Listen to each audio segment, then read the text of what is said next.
Hello everyone, আসসালামু আলাইকুম। আশা করি সবাই অনেক বেশি ভালো আছেন। আলহামদুলিল্লাহ, আমিও ভালো আছি। আজকে আপনাদের সাথে আমি শেয়ার করতে যাচ্ছি খুবই একটি টেস্টি কারি। তাহলে শুরু করি। এখানে আমি নিয়ে নিয়েছি নলা মাছ, কুচি করে রাখা পেঁয়াজ, আলু, উচ্ছে, আদা রসুন পেস্ট, কাঁচামরিচ আর কিছু বেসিক মশলা। একটি কড়াইতে প্রথমেই আমি দিয়ে দিচ্ছি পরিমাণ মতো তেল। তেল যখন গরম হয়ে গেছে, এর মধ্যে আমি দিয়ে দিচ্ছি কুচি করে রাখা দুটো মিডিয়াম সাইজের পেঁয়াজ।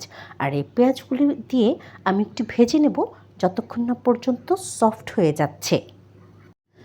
পেঁয়াজগুলো যখন এরকম গোল্ডেন ব্রাউন হয়ে এসেছে, এর মধ্যে আমি দিয়ে দিচ্ছি 1 চা চামচ পরিমাণে আদা ও 1 চা চামচ পরিমাণে রসুনের পেস্ট। আদা ও রসুনের পেস্ট দেওয়ার পরে আমি মিনিটখানেক ভেজে নেব, যাতে করে এ থেকে মশলার গন্ধ পুরোপুরিভাবে চলে যায়। Please subscribe to my channel and press the bell icon, তাহলে নোটিফিকেশনটি সবার আগে আপনার কাছেই যাবে আর ভিডিওটি সবার আগে আপনিই দেখতে পাবেন। এই পর্যায়ে এখানে আমি দিয়ে দিচ্ছি পরিমাণ মতো লবণ, 1/2 চা চামচ পরিমাণে হলুদের গুঁড়ো, 1 চা চামচ পরিমাণে শুকনো মরিচের গুঁড়ো ও 1 চা চামচ পরিমাণে ধনের গুঁড়ো। এই সবগুলো মশলা এবার একসাথে মিশিয়ে খুব ভালো করে কষিয়ে নিব, যাতে করে মশলার কাঁচা গন্ধ একেবারেই না থাকে আর মশলাগুলো যাতে পুড়ে না যায়। এ পর্যায়ে এখানে আমি দিয়ে দিচ্ছি সামান্য পরিমাণে পানি। Please to like, comment, share more and more. তাতে করে আমি অনেক বেশি মোটিভেট হয়ে যাই, আমার ভিডিও বানানোর আগ্রহ অনেক বেশি বেড়ে যায় আর সেই ভিডিওগুলো আমি আপনাদের সাথে শেয়ারও করতে পারি, কারণ এই ভিডিওগুলো আমি মূলত আপনাদের জন্যই তৈরি করে থাকি। আপনারা দেখতেই পাচ্ছেন দর্শক, মশলা খুব ভালো করে কষানো হয়ে গেছে।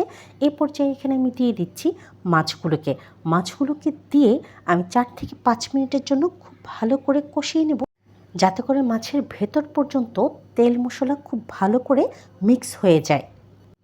এই পর্যায়ে মাছগুলো যখন খুব ভালো করে কষানো হয়ে গেছে, আমি তুলে রেখে দিচ্ছি একটি সাইডে। রান্নার অন্যতম একটি প্রক্রিয়া হচ্ছে কষানো, সেটি হোক মাছ বা মাংস। এবার এই একই মশলার মধ্যে আমি দিয়ে দিচ্ছি স্লাইস করে রাখা আলু। এই আলুগুলোকে আমি 3 থেকে 4 মিনিট খুব ভালো করে ভেজে নিব, তাতে করে আলুর টেস্ট কয়েক গুণ বেড়ে যাবে। 3 থেকে 4 মিনিট পরে এখানে আমি দিয়ে দিচ্ছি পরিমাণ মতো পানি, যাতে করে আলুগুলো খুব ভালো করে সেদ্ধ হয়ে যায়। পানি দিয়ে খুব ভালো করে নেড়ে চেড়ে দিচ্ছি, যাতে মশলার সাথে আলুগুলো খুব ভালো করে মিক্স হয়ে যায়। আলুগুলো যখন 70% সেদ্ধ হয়ে এসেছে, এ পর্যায়ে এখানে আমি দিয়ে দিচ্ছি স্লাইস করে রাখা উচ্ছে। এবার সবগুলো সবজি নেড়ে চেড়ে মিশিয়ে ঢেকে রান্না করে নেব 5 থেকে 7 মিনিটের জন্য। এ পর্যায়ে কিন্তু আমার আলু আর উচ্ছে পুরোপুরিভাবে সেদ্ধ হয়ে গেছে। এবার এখানে আমি কষানো মাছগুলোকে অ্যাড করে দিচ্ছি। আপনারা অনেকেই আছেন যারা রেগুলার আমার ভিডিও দেখে থাকেন, কিন্তু কোনোভাবেই সাবস্ক্রাইব করে দিচ্ছেন না আমার ইউটিউব চ্যানেলটিকে। আপনাদের কাছে আমার একটি হাম্বল রিকোয়েস্ট থাকছে, আপনারা অবশ্যই সাবস্ক্রাইব করে দিবেন তিন্নাস কিচেনকে। আর যারা পেজের থেকে দেখছেন তারা অবশ্যই ফলো করে দিবেন আমার পেজটিকে।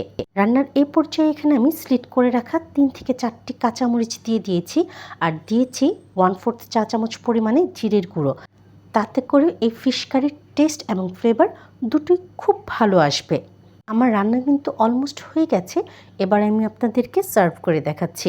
দেখতেই পাচ্ছেন দর্শক, কি মজাদার হয়েছে এই ফিশ কারিটি, আর গরম ভাতের সাথে অসম্ভব টেস্ট লাগে খেতে।